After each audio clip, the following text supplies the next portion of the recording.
What's going on, everybody? It's Alex from Everything for iPod. Today I have a review of the OtterBox Armor Series case for the iPhone 5. I'm going to show you around the case and also do a torture test, see what this case can actually handle. If you are here just for the torture test, cut to the 4-minute and 35-second mark of this video. OtterBox has been well known for making really protective cases, especially with their Defender series. However, this is stepping it up and adding some new features. The case is mainly made of reinforced plastic as well as silicone and some metal. The case is made of two pieces, which makes it very easy to put on and take off of your phone. All you have to do is take these two metal latches and unbuckle them, and then the back door of the case will hinge off and you will be presented with the inside of the case. Here's where you can see all of the protection elements of the case. On the inside of the front, you can see these ribs which go all the way around. Those will help disperse the shock throughout the case and move it away from your phone. You also have these giant silicone corners on all four corners, which will help with shock if it lands on the corner. And on the back piece, you have this silicone insert, which will help absorb shock, as well as an O-ring seal to keep water out. There is a built-in screen protector on the case, so make sure your iPhone screen is nice and clean when you put it in. Go ahead and line the port side up first, then press the top in, and then you can take the back door and hinge that on, and then take the two metal buckles and fold them over the back of your phone and then clip them down.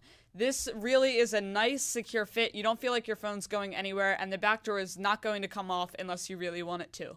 As far as cutouts go, on the top we have our cutout for our sensors, front-facing camera, as well as earpiece.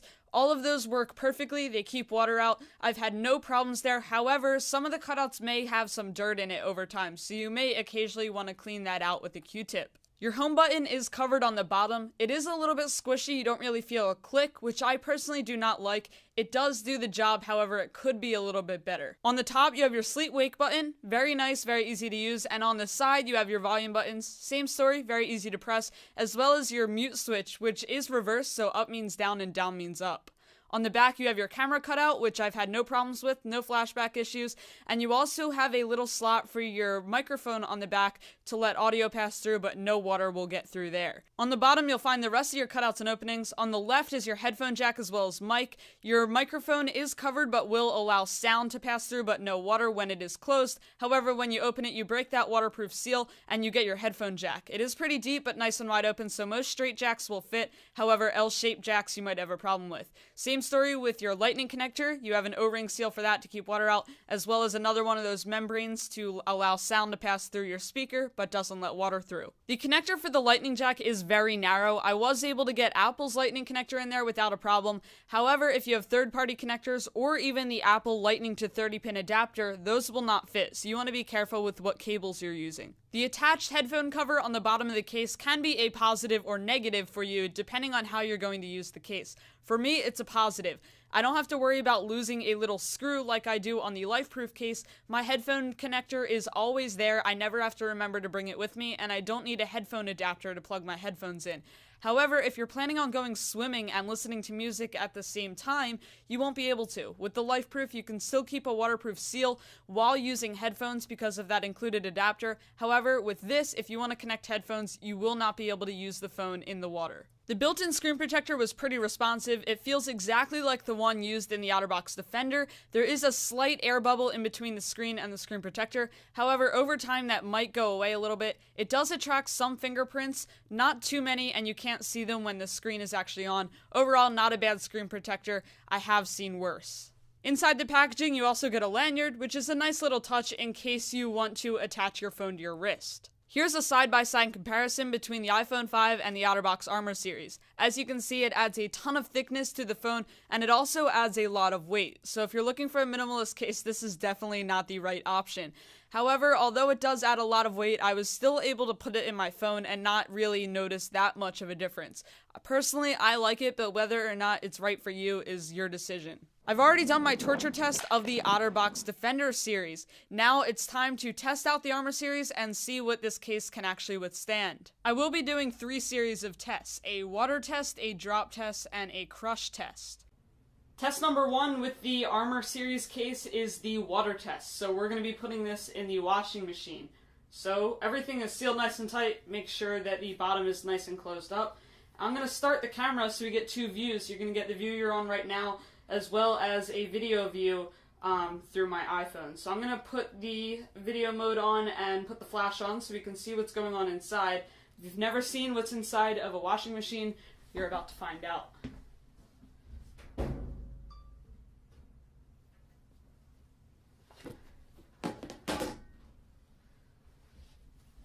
Put it face up so you can really see what's going on. Put it on a medium load. Start it up.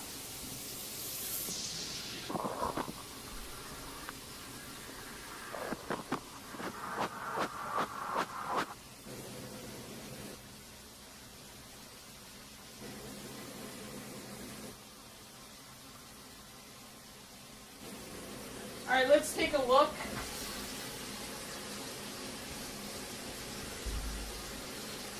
Here it is. Seems to be still working. However, the video mode actually shut off, I guess, from the water. So let's go ahead and put it back in.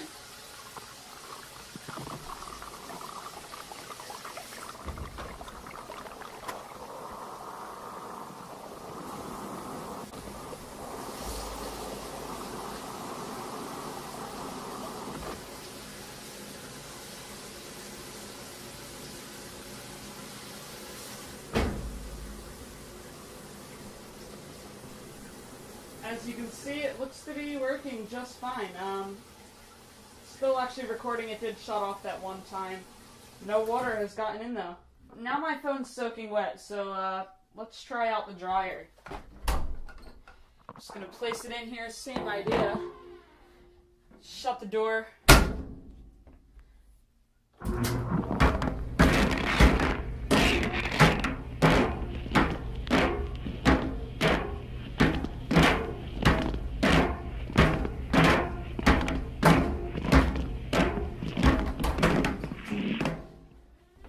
That sounded kind of horrible, but we're still going. So let's try this now. I'm gonna do the same thing. See if can you guys see inside of there? Should be able to. Just hit start.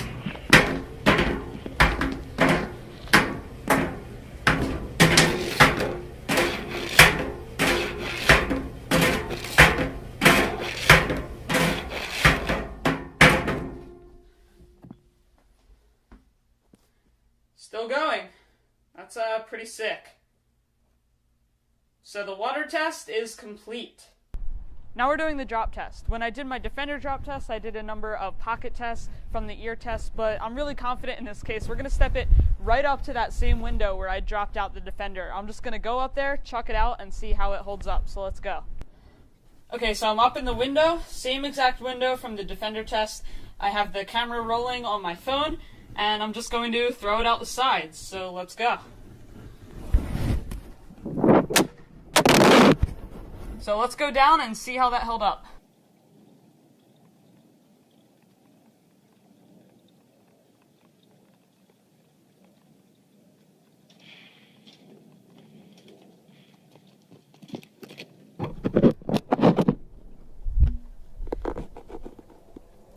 Okay, that's actually not what I was expecting. Let's see what happened here. Looks like the teeth actually came undone. And it definitely did get a little bit scuffed up, which I was expecting. The headphone jack came undone, but the phone is not damaged. So it did its job protecting the phone. However, it did come apart. It didn't look like it broke the case at all, but it definitely did separate the back. So I'm going to need to reattach the back, and so it's kind of a fail, kind of not, but as you can see, this did open up. Okay, so just to kind of clarify what happened real fast, as you can see, my phone is in perfect condition. There's not a single scratch on there. However, as you can see, I'm just going to put this phone in my pocket real fast. The case is not broken in any way. Just the teeth kind of came undone, and this little O-ring seal came out a little bit. However, that's all able to be pushed back in. Those little white dots you saw were actually just fog from the water that got underneath the screen. So some water did get underneath, and that's actually water that got underneath from just opening the case. So no damage to the case, just a little bit of scuffing, which I would expect. However, the case is still in perfect condition as far as use goes, and it's still able to be used. So like I said, the first time I threw this out the window, the back came off a little bit. So I'm going to test it one more time just to make sure, see if that happens every time or see if it's once in a while. So I'm going to try the drop test from the window one more time. Okay, once again, we're up in the window. I'm going to do this real fast, throw it out, see how it does. Let's go check it out.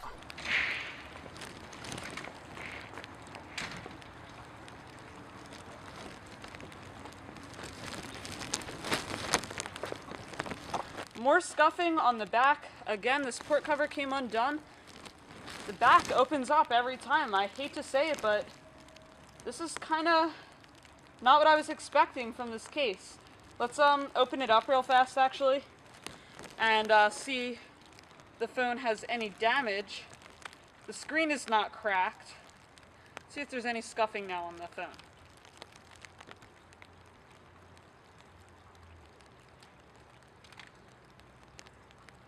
Okay, so there's oh no, that's just a piece from the case. Phone's in perfect condition. Of course there's water on it because it's raining outside right now, but and I just took it out. Phone's in perfect condition, so I guess the case kind of did its job, but I'm a little bit disappointed, I have to say. I was expecting the case to stay together. So let's go on to the next test. Okay, so the drop test might not have been a huge success, but we still have one more test to do. That is the crush test. So right here is my family's car. I'm going to put this right under the tire, run it over, and see how it holds up. So the first thing I'm actually going to do is put the camera on.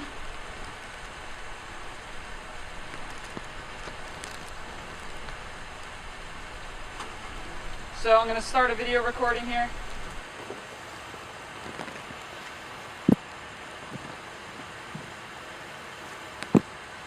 Put it there, and now I'm going to go in the car and see how this works.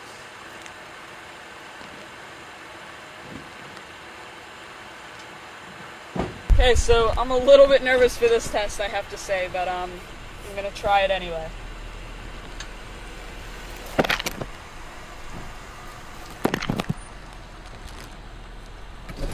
Okay, let's go see. Ran over it with both the front and the back tire. So that test, it did survive. We have mud on the back from the tire. You can see kind of the tread marks there, but held up just fine. And yeah, it looks perfect. After the test, I can really see what the case is meant for.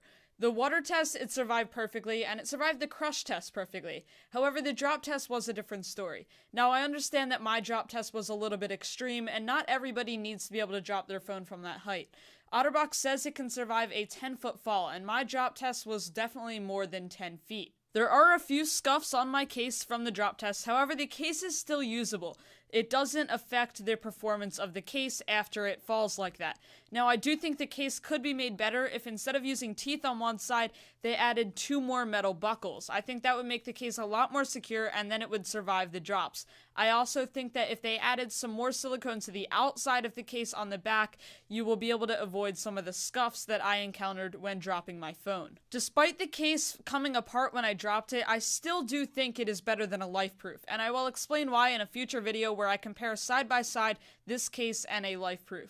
However, if you don't need the waterproof protection and you just want standard drop protection, I would go with the OtterBox Defender. I already tested that from the same height that I tested this, and it actually held up better. So while it's not waterproof, I do think it can take better drops than the Armor case, and it's also $50 cheaper, coming in at $50 instead of $100 where the Armor case comes in at. Thanks for watching. If you enjoyed this video, don't forget to hit that like button, subscribe, and share it with a friend if you enjoyed it.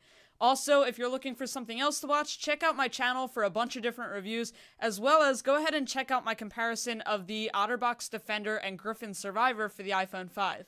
Thanks, and I'll catch you in my next video.